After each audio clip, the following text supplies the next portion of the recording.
a lot of brands obsess more about their competitors than their customers. I think they say they obsess about their customers, but I reckon if they timed themselves of how long they spend looking at competitors' websites compared to talking to existing customers or looking at customer orders or being sort of like on the phones with them, I think you would find a big disparity. I think there's what people say and then what people do. Welcome to the Customer Commerce Podcast, where technology's fast and biz is a blast. In life and in business, time is precious. It's why customers stay or leave and why businesses succeed or fail. We're here to give a voice to everything that makes business, whether as a customer or as a CEO, easier and more rewarding. Welcome to the Customer Commerce Podcast. Let's dive in. Welcome back to the Customer Commerce Podcast. It's been a little while. Yay! Today, we're going to dive into the practical realities of running an e-commerce business and how to navigate the many hats you have to wear. You may as well open up a hat shop. We are pumped to introduce our guest, Ian Calvert, who was actually recommended by a team member of ours who saw Ian speak at Retail Fest just a few weeks ago. And Ian helps Australian SMBs run their e-commerce businesses based on his extensive experience with brands like Billabong, as well as running his own successful e-commerce ventures. He's quite passionate, and from the interviews that I've kind of stalked of him, he's very honest about sharing what he knows to help others, covering everything from social ads and SEO to stock control and improving cash flow. Ian, thanks for joining us. Thanks for having me. And Michael, thank you for joining us. Thank you. Yeah, the many hats. It's like the e-commerce, what is it? People that make hats for a living. Milliner? Yeah. So you're an e-commerce milliner. Oh, there you go. I thought it was a brand. I was like, I wonder if it is a brand. It's a brand. If it's not, then it's time to make that brand. Yeah, totally right. The e-commerce milliner. And how are you going, Ian? How was Retail Fest for you? Oh, Retail Fest was great. I love it. Fourth year that I've been now. Every year I go, it gets better for me. I think that consistency of going and being involved with more talks and just getting to see loads more people in the industry face to face rather than over Slack or video calls or what have you. I really, really like the event. I think it's a great location to have it as well. I highly recommend anyone to go. Yeah, it's a great idea. I also wondered, like, for people that, I guess, founders or business team members that go for the first time, it almost feels like you have to have a purpose and almost like a formula. Maybe not a formula. Maybe you can answer this question. For those who want to go to events, Michael's been to many events, so you guys are kind of like, experienced in this area. But for those that want to kind of go, what do you find the result is that you get from it? And is there like a way that is there a formula for got to do this and make sure that this happens and make sure this many connections are made? What do you think? I think it depends on the type of event that you're going to, because Retail Fest is quite unique within itself. So let's say if you're just going to an event that's on in the evening in Sydney or something like that, that's pretty straightforward. You just want to get around and talk to as many people as possible, watch the talks, etc., and stuff like that. Whereas Retail Fest is run over 3 days. It's on the Gold Coast, so most people are traveling to go there. So there's so much stuff that's actually happening that you really have to pick and choose what you're going to go and do, rather than just try and do everything. It's kind of like for anybody that's been to South by Southwest in Austin, there's so much going on. It's across the entire city, and you really got to pick and choose exactly where you want to go to. The thing I would recommend for people if they go to Retail Fest next year is to have a plan, is to look at the talks that are actually happening, work out the ones you want to go to. I would also use it as an opportunity to meet up with other people or get to meet other people in that industry. So there's lots of evening events that kind of like happen. What most people do is they tend to go, hey, we're just going to Retail Fest, and go, I'll be there for 3 days. And they go, okay, so what do I do now? And you kind of don't get the most out of it. And what can happen is people end up walking from the expo hall to the talks and then sort of like back again. Whereas what I've worked out how to do is go, right, I'm going to be here at this time. I'll make some time to meet people here. I'm on these talks, I want to go and see these talks, and these are the social events that I then want to go to as well. So, but then having a little bit of flexibility kind of like built in there as well. It also depends, I guess, if you're going as a salesperson or a consumer. Yeah, I mean, I think going as a salesperson, if you don't have a stand or you're not doing a talk, that's a very tough gig. Because essentially you're always looking for opportunities to interact with people and talk to people. I've been to some events when essentially I've been the supplier side, and if you don't have any kind of base and you don't already know people, it's tricky. If you know people within e-commerce within Australia, then it's a great place to go because you're just going to bump into people. And I always find after going to these events that my inbox is full of requests to do different things. Like coming on this podcast, for example, this has come out of sort of like doing Retail Fest. So yeah, it's kind of a different balance. I think if you're a customer, then yeah, it's kind of picking some of the talks to go to. And honestly, I think some of the most valuable conversations happen afterwards, or sort of like in the bars or the social events where things are a little bit more relaxed. Like, for example, one of the most valuable things that I learned when I was at Retail Fest was that Temu are now becoming a marketplace, and they want people in Australia who've got products in Australia to sell on Temu. So they're and they're not going to charge you for that at the moment. They obviously will end up charging you, but they've gone from ripping everybody's products off and completely undercutting everybody to going, hey, let's partner together, and we're now going to be a marketplace. And we'll be your friend. Right? I guess they saw how Amazon was doing it and thought they'd just replicate that. Yeah, well, I mean, they have issues with big products, so, you know, like furniture, mattresses and stuff like that. And I'm sure this will get out into the ether, and people will start sort of like understanding it, but kind of like learning that through a conversation with somebody else. And it wasn't a secret; it was more that just the marketing hadn't really sort of like kicked in. Like, I don't know, had you guys heard of that from Temu? Yeah. No. So for me, that's just like and that's shows like a real shift of what's happening in the actual kind of like landscape. So yeah, those types of conversations I find it super interesting.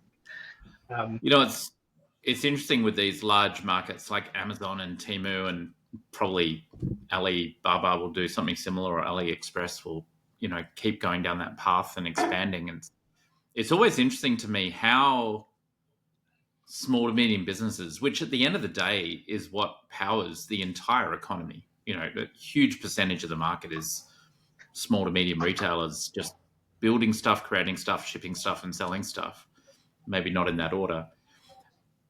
How do you even compete? Like when you're dealing with these companies and they're looking at, well, yeah, I'll put my stuff up on Temu. How do I not get ripped off? Or how do I compete and continue to offer something unique to the market? What are you seeing in that line for these? Because I notice a lot of your stuff is about helping small businesses and medium businesses, you know, leverage Meta and leverage all these things. You've got a new course on that, which is fantastic. But how do you approach that? Like, how do you approach? It's sort of like damned if you do, damned if you don't. So you may as well. No, I think you have to ask yourself why you're doing something. And I think a lot of the times people will just do stuff because other people are doing it. So, for example, oh my gosh, we've got to be on all the marketplaces. Like this year, there was a lot of talk at Retail Fest about marketplaces. There were lots of sponsors that were marketplaces, so that gets things sort of like going. And I've had this conversation with the Boom e-commerce group that I coach. And they're like, oh yeah, lots of chats in marketplace. I'm like, yeah, so I get it. But for me, you've got to ask yourself why you're doing it. So is it giving you access to more customers at a cheaper price? Because there's always a cost to it. So the cost that, let's say, eBay is going to charge you, or the cost that, you know, Amazon's going to charge you, what have you. Let's say that's 25%. It's different per category, right? So there's a cost there. And then if you go onto a marketplace, most of the time you're not going to get the customer information. So you're not going to be able to email them. And email marketing is one of the most profitable ways of selling, and particularly repeat purchases. And repeat purchases are what really drive the growth of any business. So you're essentially giving up the repeat customers. There's also a copying side of it. So what I always propose to founders is to go, okay, what's the percentage we're spending on advertising for Google and Meta for the business? So it's called marketing efficiency ratio, or MER. Let's say it's 20%. It's 20%. if we haven't tapped that out, let's say we're still growing by putting more money into there, why would we then go to one of the marketplaces? Because we're losing quite a bit. So that's your first question that you really want to ask yourself. Now, but let's say you have tapped things out within Meta and Google. And so then there's an opportunity to go to these marketplaces. However, you really want a specific SKU that you want to run on that marketplace. Okay, and you want to have exclusive things that you can only sell on the website. And I would have something that would get the first customer or get a customer in at first. So something smaller, something that you're happy to be sort of like copied, because trust me, it's going to be copied, because these marketplaces sell the information on what's selling well and what's not. So people will then just come and sort of like copy it. It's also understanding how to operate with some of these. Like, for example, with Amazon, the restrictions on how you provide them information, etc. It can be a massive, massive minefield. And yeah, basically, I'm not a fan of them. You can probably sort of like tell. Yeah, no, totally. And yeah, that whole repeat customer thing, it blows my mind that you're not allowed to, like, I was talking to someone and that there are strict rules on that. You can't solicit even getting email addresses and stuff from clients that you ship via Amazon. They've got very strict rules around it, which is quite surprising. I mean, it makes sense from an Amazon point of view, but it must be tough as a wholesaler or a retailer when you're unable to get that brand loyalty created. And I guess the only way to do that is get them to come to your website somehow. Exactly, and there's a huge amount of risk if you're just selling through one channel. Like one of my old clients, they used to just sell on eBay, and then this is many years ago, we moved them over to Shopify and did direct marketing, because essentially people were just coming in copying what they're doing. When I say copying, I mean literally copying the product images, and then relisting them, and they would do very little about it. And also, you can just get shut down on these platforms. They can literally just go, cool, you're done, right? Now, yes, that used to happen on Meta a little bit. It's less common sort of like these days, but it's not like somebody's going to shut down your Shopify store or what have you. And even if you do, you've got your domain, you can take it somewhere else. So there's also a risk mitigation of that. Yeah, if you can put some stuff on marketplaces, yeah, that kind of like makes sense. But yeah, certainly don't put all your eggs in one basket unless you're like a real roller coaster. That's a good point. I know from Virginia, the staff member that attended Retail Fest and saw your speech, the title of the seminar was Fuck Ups, was it? Oh, from fuck ups to fuck years. I love it. I think I love the way that society's going in terms of small businesses and founders are being a little bit more real with what it takes to run a business. And so the lectures, the seminars, the talks that people are attending are a little bit more down to earth and real. Well, let me tell you for a start, that was Nathan Bush's idea for that. Really? Talk. So it's Nathan's fault. Okay, good. Oh no, it's not fault. It's good. I was like, absolutely. I am so on for this. This is going to be amazing. Because look, there's a lot of the events, there's lots of sponsors, you will tend to get the sponsor up there talking about, let's say, marketplaces, and saying marketplaces are the best things ever. They're not going to turn around to you and tell you things that I've just told you, right? They're not going to give you that balance for you. And I found one of the beauties of working for myself and having done it for a long time, coming from an agency and a brand sort of like background, is that I can now actually say what I think. And I like to think I'm representing people that are running e-commerce businesses. This is what you need to know. This is what you need to know. This is what I would do if I was you in your position, because essentially I don't have anything to lose by telling you that. I'm not paid by these platforms to go and do these types of things that the customer is or that the customer is in the retail brand is telling me to do that. So I loved it when Bushy came up with this idea of, hey, let's just do the from fuck ups to fuck years. And there's this absolutely brilliant one. By Rosa, who runs Crocked. Have you guys come across Crocked? No. I've heard of them, yeah.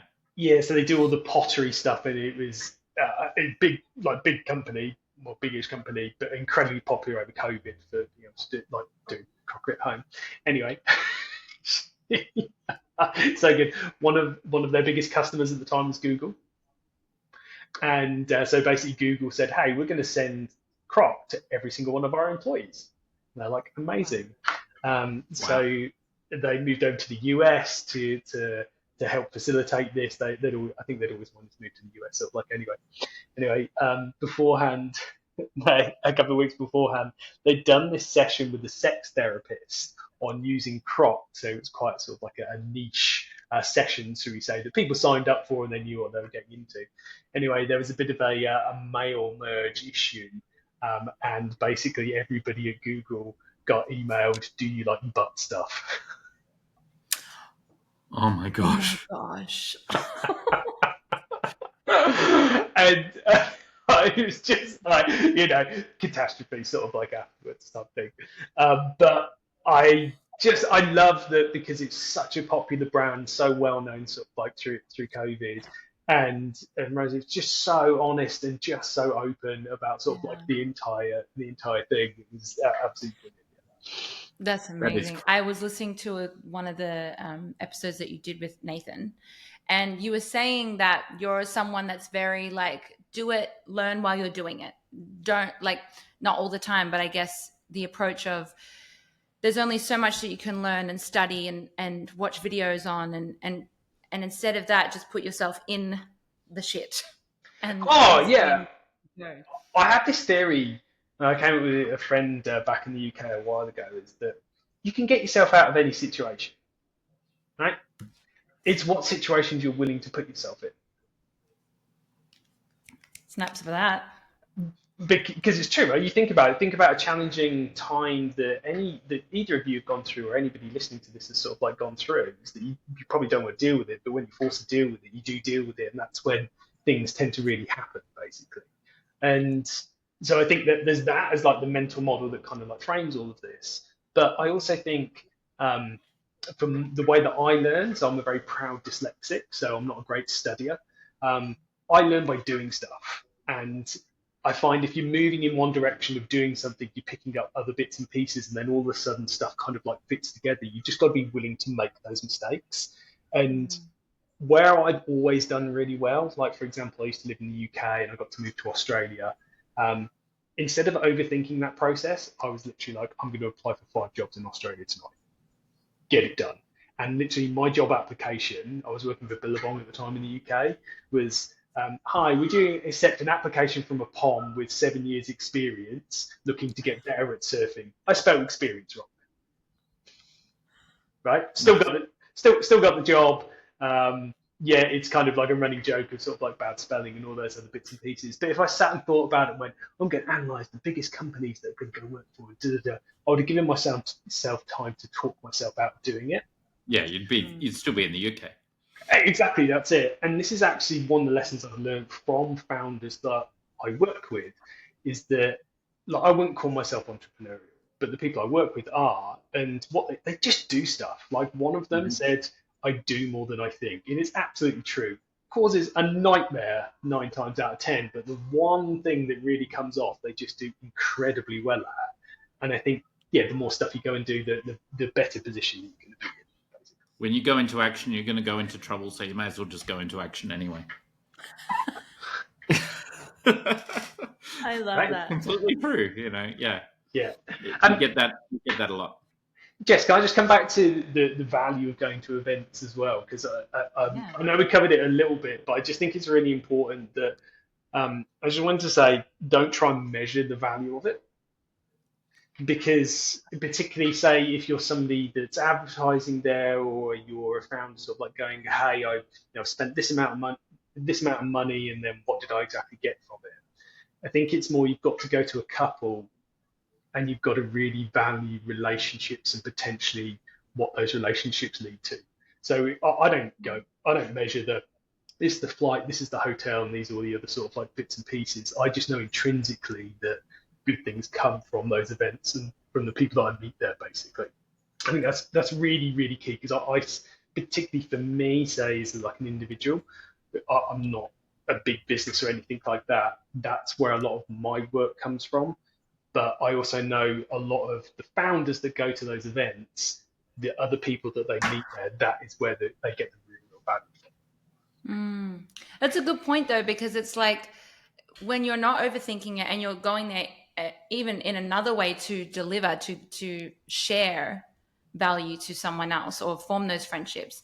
Kind of in the way with customers as well, like being able to just be willing to experience anything and not have this, you're almost not in present time because you're just like, okay, am I going to make this return back? Am I going to, what am I going to get from this? What can I get from you? Yeah. Which is interesting. And it kind of leads us to now the customer and how businesses overthink the shit out of customers. I want to get both your inputs in this because you're both very practical people, and Ian, you work directly with business owners for that aspect of customers. There's a statistic I got from Salesforce recently, which was 32% of customers say that they will abandon a brand they love after just one bad experience. So the pressure feels on for the businesses, right? So I can understand why they're overthinking. But what would be, Ian, when you talk to business owners, where do you approach that in terms of like, well, I gotta do this and this and this and this and this ongoing to-do list to please the current customer, but then that it just creates more confusion. How do you calm down a customer when they're in the thick of it all is my question. So I think big picture, a lot of brands obsess more about their competitors than their customers.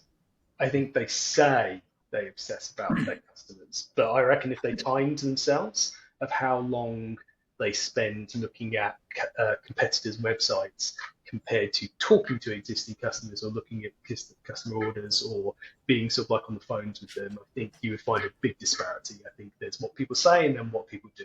I know that because a lot of the people that I've worked with will basically show me stuff that their competitors are doing rather than going, hey, this is what the customers like done. So I think there's that side of it. I also think that I need to do this, I need to do this, I need to do this, I need to do this can also be because other people are doing it. I should be doing TikToks, I should be doing X, Y, and Z, I should be doing all these other bits and pieces rather than kind of getting to the core of what's actually going on. And there is an incredible, and I cannot stress this enough, incredible, this only happens every couple of years that I come across something that really changes the way that I see the world or confirms it. So there's a study by Klaviyo called It's What You Do With Them, and it was a study on repeat customers. And basically what the study has worked out is that it's not the percentage of repeat customers you get, it's how much they spend that really matters. So they give an example where I can't remember the exact numbers, but there was a business that had a high repeat number of customers, and then there was a business that had a low repeat number of customers. But the one with the low repeat number of customers was making more money out of them because they basically weren't sending them discounts. And fundamentally, the way that they did that was to make them essentially have an emotional connection with the brand. And the number one point to be able to do that is within customer service. There are 5 other points of which I can't remember off the top of my head, but they're all basically like touch points. But the customer service one is the absolute key one, because that's your opportunity to shine. And all of a sudden, when I read this, I was like, I knew it. And basically it was just going, these loyalty programs, they don't really do that much, to be quite honest, which caused a bit sort of like of an uproar. But I was like, when something just doesn't make sense, like I don't have any evidence that I can point to. But this is a very, very good example. We can put it in the show notes. I'll send you guys the link. It's so worth reading. And then all of a sudden I've just gone, and I see it everywhere now. So for example, Qantas, I do quite a lot of flying, and I'm always chasing this status sort of like thing. They don't give me any discounts at all, but they kind of put me at the front of the queue. They'll give me an upgrade a little bit earlier. They'll put me, the phone will get picked up a little bit quicker, and I'm like, oh, right. Because what they do is they just narrow in a small group of people that they know are going to spend more. And by identifying those people, it can really, really help grow the business. You still got to do the acquisition sort of like bit, but you're essentially not giving away margin. You're not going, hey, here's a discount for somebody else to sort of like purchase from. It's a hard thing to do, and because there's not these specific little tips and stuff that you can kind of like go and do, people don't tend to do it, but the ones that do it absolutely nail it. Yeah, it's very true. It's like there's a quote, 80% of CEOs believe they deliver a superior customer experience, but only 8% of their customers agree, right?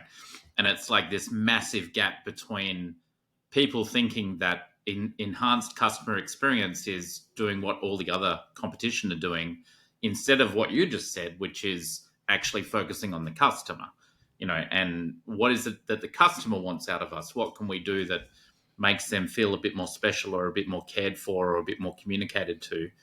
And that generates that repeat business and that loyalty. And, you're flying a lot, you get that higher status, you're more likely to recommend your friends or business associates fly the same airline, so you can invite them into the lounge and do whatever else, and it compounds on itself as it grows from there. Exactly. I think people don't do it because it's hard to discover those things that are valued by the customer. It's things that you're often doing that you don't know, right? So you have to spend time with them, and because customer service is seen as a cost rather than something that has this opportunity to really grow a brand, people don't do it. Another example I've got is that I used to work for a web hosting business, and they were based out of Bulgaria, quite a large business, about 500 people, and the majority of the team were in Bulgaria. So it's part of the European Union, but it's very low cost salaries. So they had loads of customer service people, and they were just known for the most amazing customer service. Whereas everybody else was just trying to keep their costs as low as possible. They would just offshore it. People weren't sort of like really well trained. And when I joined them, I was looking at all the reviews. It's like, I got such great customer service. It was like, and they were growing like exponentially. They were really, really, really doing incredibly well. Again, it's just one of those things of like where you start joining all the dots. You're like, so obvious now. It's so obvious. It's so obvious, but so hard. Where could you start? Like on the subject of customer service, what's one thing to notice and maybe pay more attention to? So I would create whatever software you're using for managing your customers. I would look at anybody that's made a repeat purchase, and then look at anybody that's made a higher than average order value purchase, and look at that cohort of people and see what characteristics make them up. Once you've got that group of people, when you do a campaign, think you're doing two types of campaign. You're doing a campaign for the majority of new customers, and then there's a campaign for the existing people. And what you could do for the existing people, let's say you've got a promotion. So we're recording this in June, end of financial year promotion is quite common here in Australia. To go, right, well, why don't we tell all the VIP customers that spend more that the end of financial year sale is starting, and give them a couple of days heads up on it. That costs you nothing to do at all, because you're going to run that promotion anyway, and you get to make them feel a little bit special, and then you send the promotion out to everybody else. And would you say in that, like, this is just an exclusive? Like, would you mention that in the messaging of, and be like, no one else knows this? So special. You are one of our top red carpet customers. out. Absolutely. And so you feel special. That's making that emotional connection, right? And tell them why that they're special and why you're doing those things.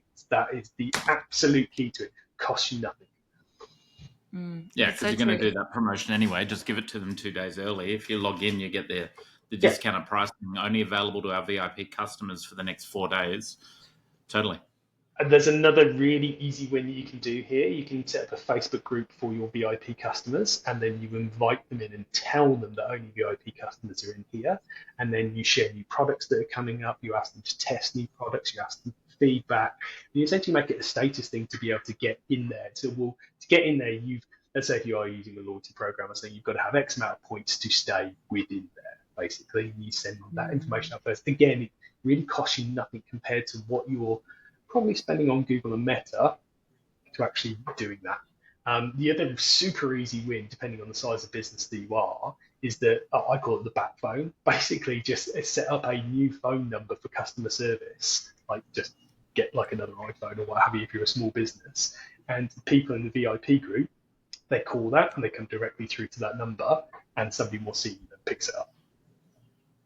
Dead straightforward. I love it. Yeah. But instead it's like, hello, you're one of our very special people. Or it could be a freaking song,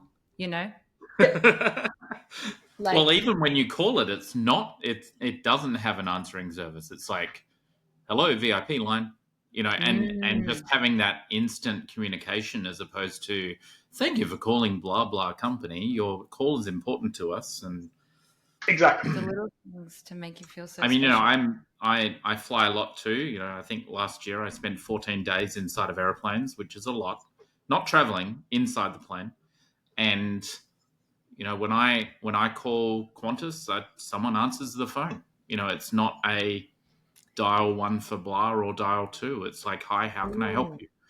And And does that influence your choice on where absolutely, you buy flights? Yeah. I only fly Qantas, and well, I have to fly American in the US, but and it's that whole. It's the little things that make that travel less painful.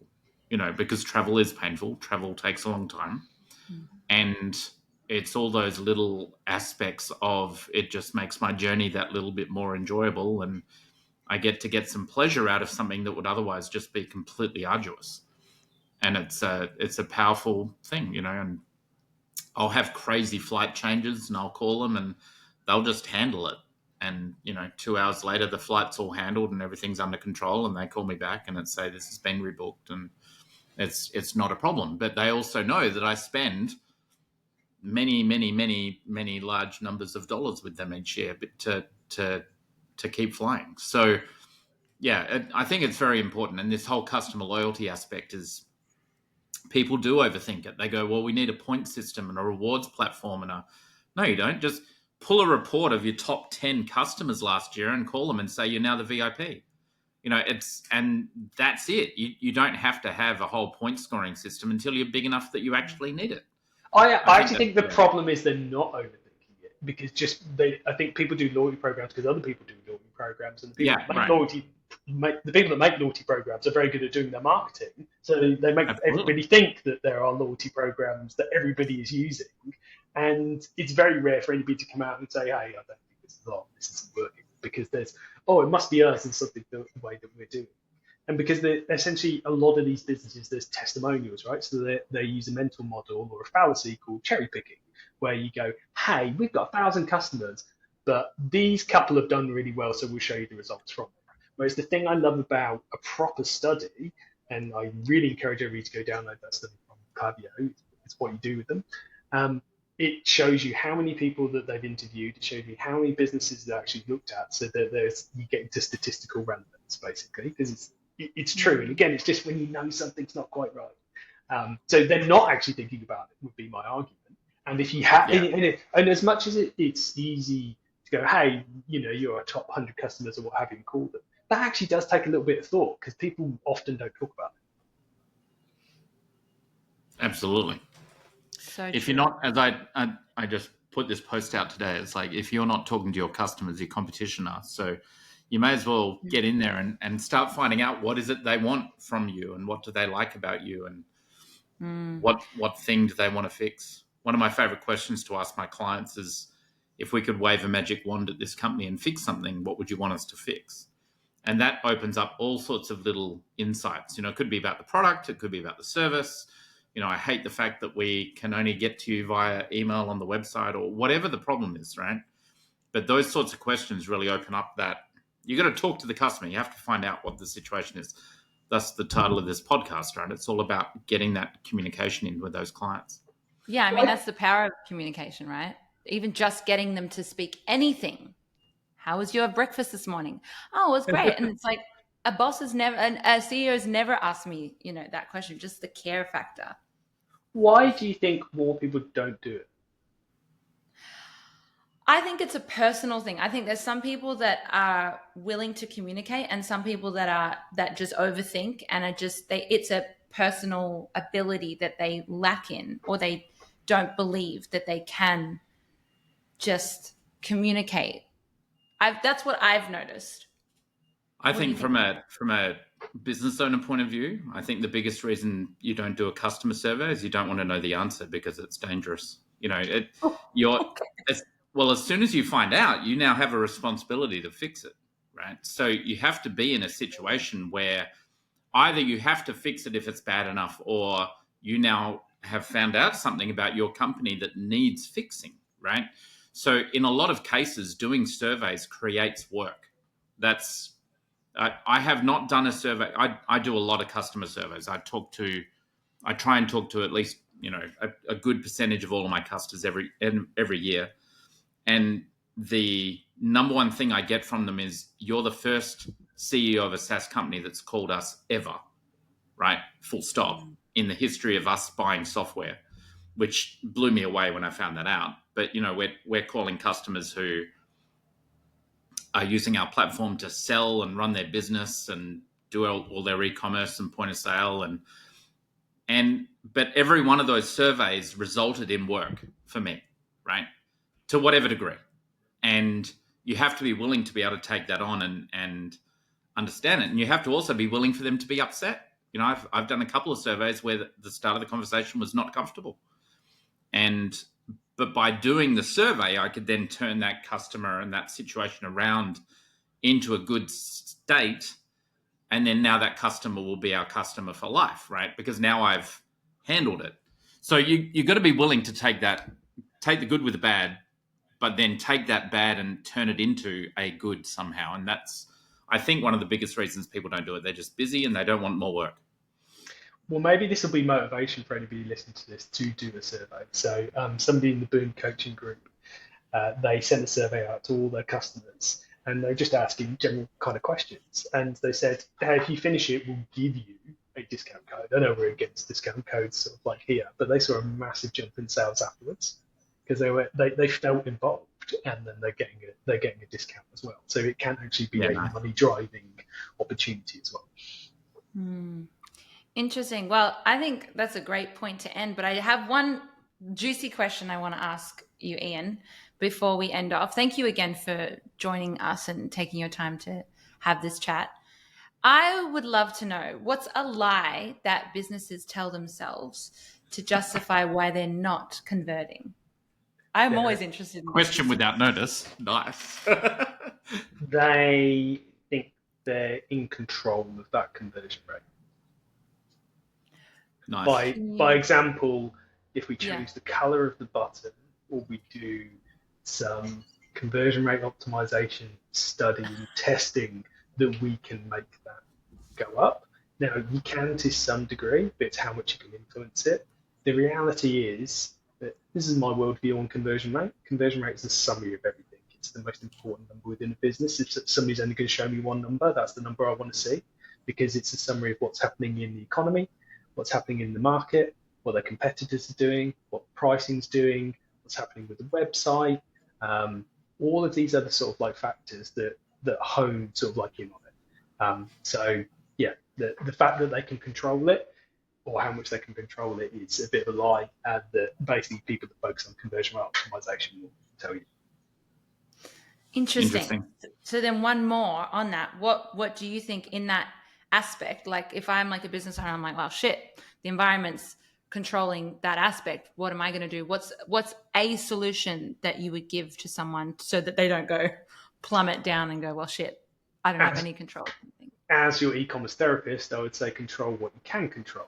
So you can control the product. You can control your customer service. You can control how much you're spending on these advertising platforms. Whatever is within your control, work on that and focus on that and reset your goals based on it. If, for example, the economy is going into a recession and you're selling a disposable income sort of like good, it's probably going to be pretty tough, right? You are not going to start surging, and everybody comes up with a forecast at the beginning of the financial year going, hey, we're going to do these numbers, and they go, if we just double the conversion rate, then we'll double our money. It's like, yeah, you're probably not going to double your conversion rate. There are certain things that you can do to move the needle.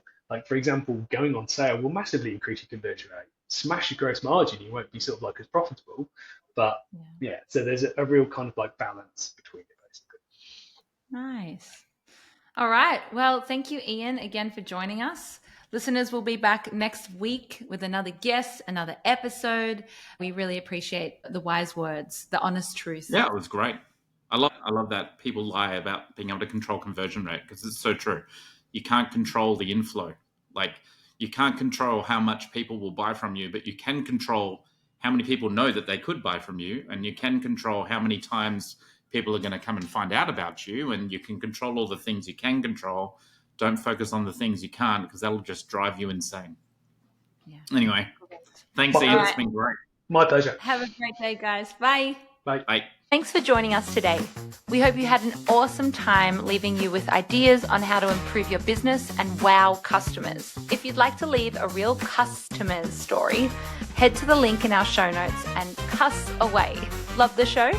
Please subscribe and leave a review, because that enables us to help more businesses in building real relationships with customers and grow more rapidly.